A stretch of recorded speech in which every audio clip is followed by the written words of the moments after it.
The problem with doing theory videos is that you now need to go back and look at the results, and if they ain't great, let's see what happens. Welcome back to the channel, the name's Moza, and this is Photo Finish Live. And welcome back once again. Apologies for the slight drop in quality on this video. I've had to re-record this because the first video, for some reason, YouTube didn't like it. So here we are again. If I miss anything out, I'll fill it in the next one, but I appreciate you stopping by to watch. And if you're interested in more photo finish or Footium content, both of which you'll find put in between each other on here, drop a like, leave a subscription on the channel as well, so you'll get alerted for any future videos, and ring the bell if you don't mind as well. So, without further ado, let's get down to business. I had a theory in that previous video that if you used sires of good sires, so in effect kids of the best sires in the game that had decent records of their own and decent attributes of their own, you could have a budget version of producing good horses. I have tested this, and I'll tell you straight up front right now, I've actually changed my breeding approach, which might give you a little precursor as to what we're going to get into here.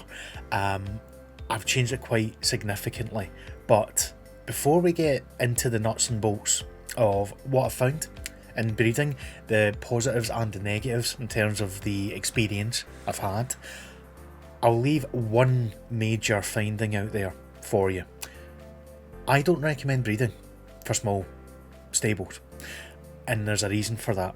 Every horse I've had success with, be they in the mini major grade restricted series, be they in the claiming chases, all going for the crown prizes, be they in the benchmark side of things, any horse I've had success with that has gone on to big things has been bought on the marketplace. There are too many horses being produced in Photo Finish Live right now. If you go onto the marketplace, you will find big stables or stables of a bigger size that have paid good money for breeds that will give up on these horses before they even run. Either that, or they'll give up on them too early when they're 2-year-old in their juvenile season. 1 or 2 races, they think, it's not what I thought, sell them for cheap. You can generally get these horses, even at S- and S grade sometimes, for under $1,000 Derby, which is basically what you'd be paying to breed them in the first place. So my honest recommendation for anyone who is maybe same size as me in Photo Finish Live as a stable, I've got just under 40 horses in total in the moment. I don't think I'll be intending on going much higher than that, in all honesty, because it gets to the point where you need to afford the races. If you've got, say, 10 or 12 runners every season, some may not have much return on their investment, ROI as you'll hear it referred to.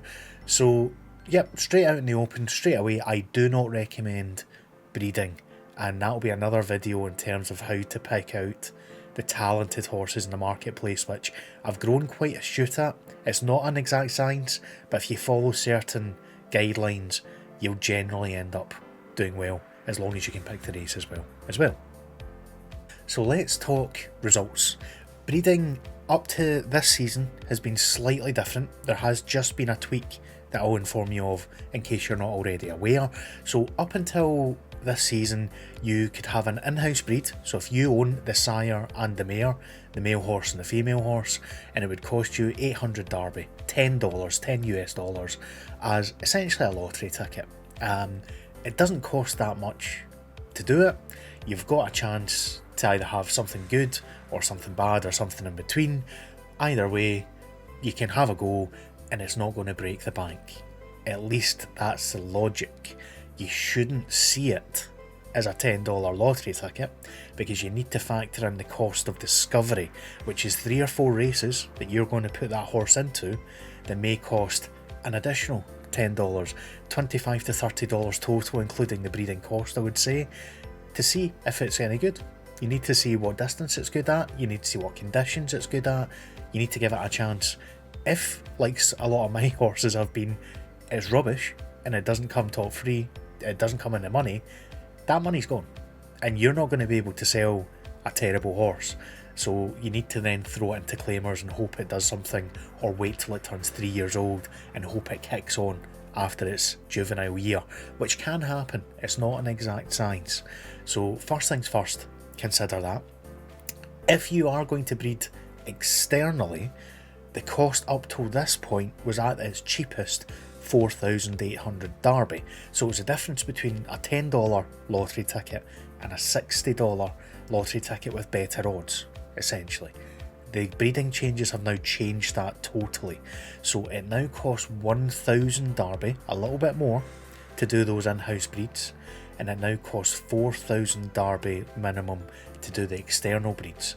So not only has the price gone up slightly for in-house, it has gone down slightly out of house, which means instead of that 1:6 ratio, it is now a 1:4 ratio. That has prompted me to change my approach, because the success I've had generally with breeding has been using external studs that I pick specifically for what I want to match up with my mares, my female horses that are going to bear me the foals that come along every foals day. So in-house can work. I've had limited success with it. What I've done to try and bring some control to these figures is I've taken the best 25 foals that I have produced. In total, it's been around about 30 or so that I've had. You're always going to have some that are terrible, so we'll scrape off the bottom 5 or 6 and talk you through kind of where I've got to. I've used studs. Juices Loose was one of them, who is just, it was the child of a very good horse. Scott Star Eclipse, again, was a child of a very good horse. So decent sires there for in-house, S-graded, good earnings. So that side of things I feel was pretty solid. Mares, there's been a bit of a mixed bag, but my personal opinion, if this game is following real life, is that the sires are much more important than the mares. If you can find a mare that is successful and that is a good runner, even better. But I would be more interested in the mares having the right attributes in terms of their gradings for different things, and I'd be more interested in the sires having good success on the track and good races. If they can prove by earning money or by earning Derby in their races that they're a success, they're more likely, in my opinion, to produce better children, better foals. So what do the numbers look like? Well, of these 25 foals that I have produced and given a chance to, going through discovery, I've had a bit of a mixed bag. I've had limited success. Only 2 of them have been able to pick up qualifying points in the graded mini majors. My aim as a smaller stable is to go for those graded mini majors. I can't get to the Kentucky Derby at this stage. I can't get to the Harbour Classic in any of the majors. They're S+, SS- territory and very, very good S's. I'm not there yet. My horses, I've only just produced my first S+ foal with my change that I'll cover shortly, but up till then have been A's, A+, and S- on the whole. A couple of S mares that probably were just scraping being an S, so they struggled in racing. They were both fillies, so I expected that, and I was going to use them for breeding. But the success I've had comes from using successful horses. There's a lot of chat about winning genes in Photo Finish Live. I don't think there's a winning gene as such, but there's definitely clues in the racing record and the earning potential of horses. My focus now is finding a horse that has good heart and good temper, as well as be at the start and the speed for sprinters, or be at the stamina and the finish for the longer runners. I'm putting a premium now on heart and temper. If my focus is those mini majors, big fields and the finals, I've found it easy enough to qualify for them with good horses. I want to have the best possible chance when it comes to the final run. Without heart, you're not going to win one of those races. You need heart for big fields, so it makes sense to focus that way. Temper just gives you a little bit of regular results. Essentially, your results aren't going to be all over the place. Poor temper means you could have a great race followed by a terrible race. Even if it's a good horse, you're not going to know how. Good temper is consistency, if you think of it in that light. So for those horses that didn't get into the qualifiers for these mini majors and didn't get points on the board in qualifiers, what happened to them? So I have basically a kind of structured flowchart of what I do with these runners. They'll go to maidens, first of all. If they're good enough and competitive in maidens, they will stay there until they win one. If they are not competitive maidens, they drop to claimers. Claimers should always be used as a cheap way of discovery, of finding the best distance for your horse if you're struggling with maidens to get money back from them. The risk with claimers, as always, is you could lose your horse if it's in too cheap a claimer, so bear that in mind. Do not put a horse in a 400 claimer if you've paid 1,000 Derby to breed it. If you lose it, then you've lost money, full stop. There's no point. And only put it into a 400 Derby claimer if you're confident that no one will claim it. If it's gone in 3 runs and not came top 3, usually it could be safe, but never say never. But from there, when you've gone through maidens, you've gone through claimers, either way, your horse will get to the age of 3, where it's an adult runner. Its main year of racing will be at 3 years old. You have a choice at that stage. You can go for the mini majors, the grade restricted mini majors. If it's competitive enough to do that, and I assess that by looking at the times on Gap data, which I'll link in the description below, then go for it and see what happens. If it's not good enough for that, you have a couple of options. You can go for handicaps. I would generally only go for the handicaps if you have an A or an A plus, or an A minus I should say, horse, because if it's right at the top of the handicap weights, it can struggle. You have allowance races, which, say if you have an S minus for example, may give that more of a chance over handicaps. It will carry less weight, it will still be against horses with less weight on them, but it will be made more competitive at the right conditions. Or you have benchmarks. So the way benchmarks come in, if you have ran a horse 3 times for example, it's been terrible. It may be an S grade horse, but you've got a fleet figure on there of 60, just as a figure to pluck out there. You know it's better than that. So when it gets to year 3, it's 3 years old, pop it into a benchmark at that lower fleet, at the race distance that you know it suits. It may just steal a win and get some Derby back and get some momentum to go on from there, at least in theory. And that leads on to the final thing I was going to cover, the thing that, to be honest, I enjoy most about PFL at this stage, which is the claiming gold rush. So for those that don't know, in claimer races, and you'll hear people referring to making claiming great again. Don't know if the man will win by the time you're watching this. If he does, there you go. Claiming, you have a leaderboard when you go into the stats menu and into season leaders. The top 20 on that board at the end of a season each win a crown prize. It can vary season by season, but it's generally very lucrative. You're talking probably more, depending on how many horses qualify for that leaderboard, than 20k Derby as an example. And that all depends on the crown price. No financial advice, mainly because I don't know how to work out where crown will go. But you're getting a prize of some sort if you get a claiming horse in the top 20. There's a bit of gamesmanship involved here, because you need to pick not only the races that you think your horse will win to get enough claiming races to be on that leaderboard, but also at a good price where you're happy to either lose your horse to someone else who can claim it, or that you can keep it from prying hands. So your horse has to be good enough to win these high stakes claimers down the line. You can start cheap, but you're going to have to move up, picking different distances, different conditions, all sorts of variables come into it, and it's just a lot of fun, to be honest. You see stables like Beetlejuice, you see stables like TriStar who have the claiming format nailed.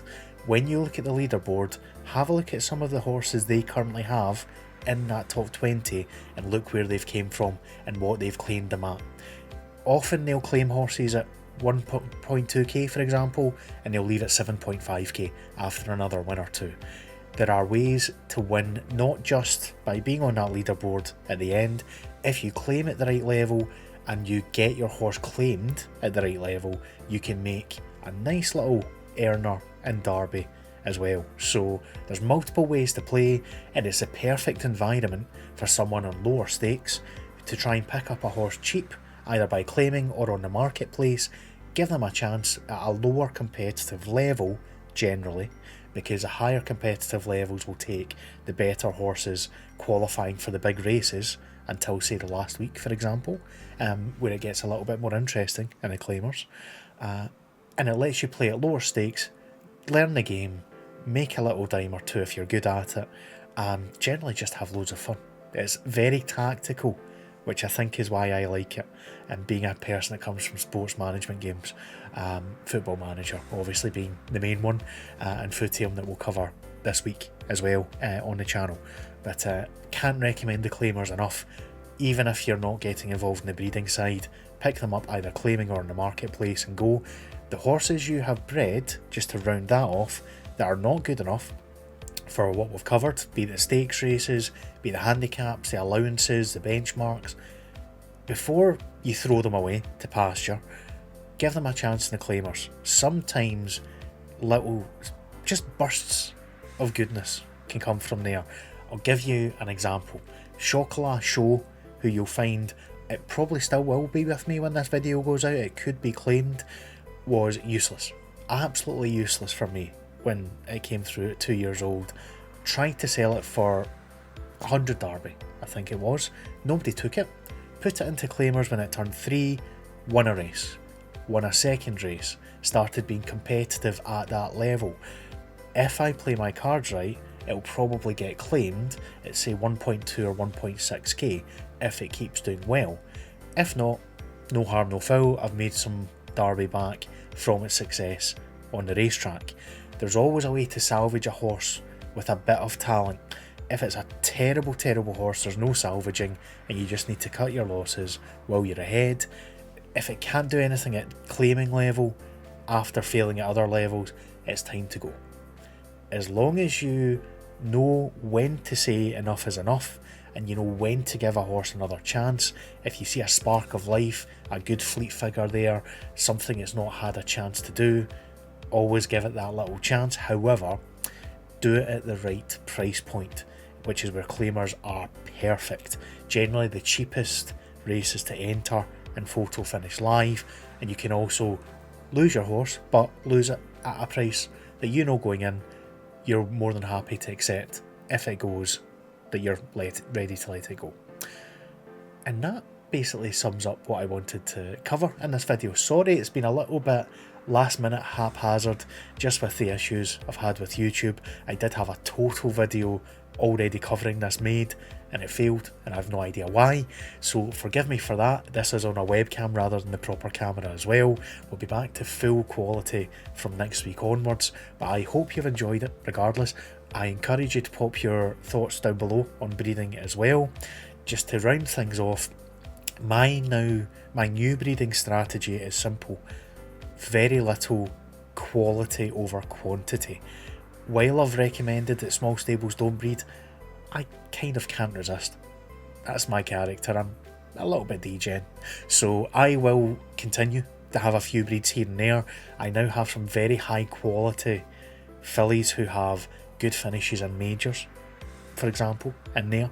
So we will give them a try with high quality studs, mainly external. I do have one internal stud at S Plus that I'll give a chance to as well, and we'll see if going quality over quantity bears better results. Just remember that ratio though. The main thing I want you to take away from this is if you are going to try breeding, the ratio has now changed from 1 to 6. Essentially you could have 6 internal breed horses for the price of 1 external horse, and if one of them hit the jackpot and did well, it was generally in your favour. It's now 1 in 4. So instead of that 1 in 6, it has to be 4 rather than 6. One of them has to hit the mark. it's now more advantageous, in my opinion, to pick the perfect stud out there on the market and go external. Pay the 4,000 Derby, get exactly what you want, as long as it's a good mare and you've got the perfect stud for it. Other things to consider, obviously you don't want to jump too high, you want to go one grade up, I would suggest, rather than two. So you could go A+ with an S-, S- with an S. I've had limited success going 2 grades in between, so A+ to S, it hasn't really worked. So I'm going to try and keep things a bit closer, a bit more manageable. There's not going to be as much variance, not as much randomness in the grades, and we'll see how that pays off as well. But until next time, thank you very much for watching, and I'll see you on the track.